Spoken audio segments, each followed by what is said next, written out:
سائمہ احسن سائمہ قبل کے وہ سپاس نامہ پیش کریں گی.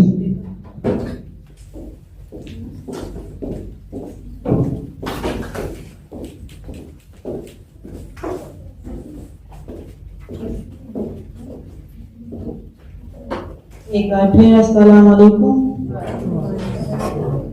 ہم آج کی اس بابرکت اور پروکار نشست میں آپ کی علمی اور ادبی خدمات کا اعتراف اور آپ کی گرا قدر کاوشوں کو خراج تحسین پیش کرتے ہیں.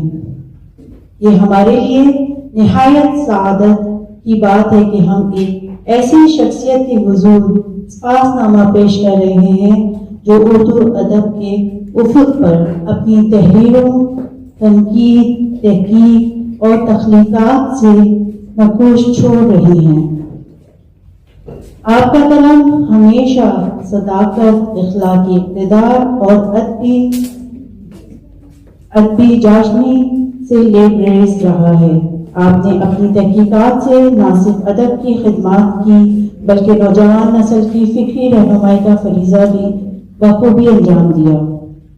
چاہے وہ شاعری ہو، فسانہ، افسانہ، ناول، تنقیدی مضامین یا تحقیق، ہر میدان میں آپ کی علمی بصیرت اور فنی مہارت جھلکتی ہے.